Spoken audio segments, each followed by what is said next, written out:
Bonjour, nous sommes le mardi 28 octobre 2025 et le sujet est le transport ferroviaire. La circulation des TGV sur la ligne sud-est a repris et redeviendra à peu près normale à partir de 21 h selon le ministère des Transports, puisqu'il y a eu vandalisme. Un incendie volontaire sur des câbles de signalisation et de communication au sud de Valence, puis un vol de câbles caténaires vers Bolène ont selon le ministère provoqué des perturbations lundi.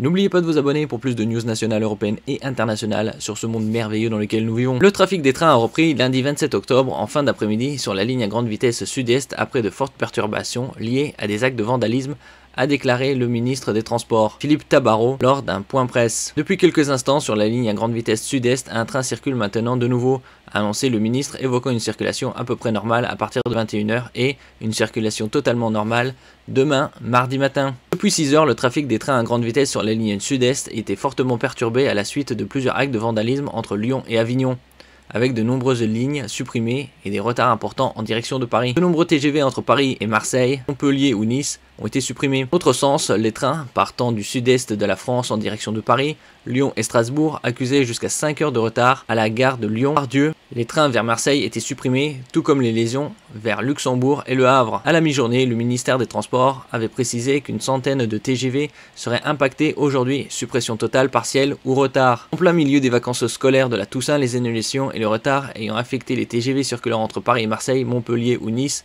ont concerné environ 50 000 voyageurs exclusivement TGV Sud-Est, sans compter les nombreux usagers des TER dont les trains ont été retardés, voire supprimés, a précisé M. Tabarot. Toutes les personnes qui ont été impactées seront remboursées par les 3 compagnies opérant sur cet axe, à savoir SNCF Voyageurs, Trenitalia et Renfe, ajoutait le ministre. Lundi, à Toulouse ou à Paris, les voyageurs recevaient en gare des informations disparates sur la meilleure façon de trouver un autre trajet ou de se faire rembourser via les applications de voyage, les formulaires de réclamation ou par courrier. Des câbles ferroviaires incendiés, une enquête ouverte. C'est un incendie sur des câbles de signalisation qui est à l'origine de ces perturbations, a annoncé la SNCF sur son site dénonçant un acte de vandalisme. Lundi matin, des agents ont découvert un départ de feu sur les câbles au sud de Valence, a expliqué le gestionnaire SNCF Réseau, précisant que les gendarmes s'étaient rendus sur place. En tout, ce sont 16 câbles qui devaient être remplacés sur 25 mètres. Selon la gendarmerie de la Drôme, l'acte de vandalisme s'est produit sur la commune d'Alixan, où se situe la gare de Valence TGV. L'enquête a été confiée à la brigade de recherche de Romans-sur-Isère et la cellule d'identification criminelle de groupement gendarmerie de la Drôme est également saisie, a déclaré la gendarmerie. Après cet incident qui a eu lieu vers 4 h, le ministère des Transports a précisé qu'un incident supplémentaire avait eu lieu aux alentours de 6 h 30 aux environs de Bolène, résultant d'un vol de câbles caténaires.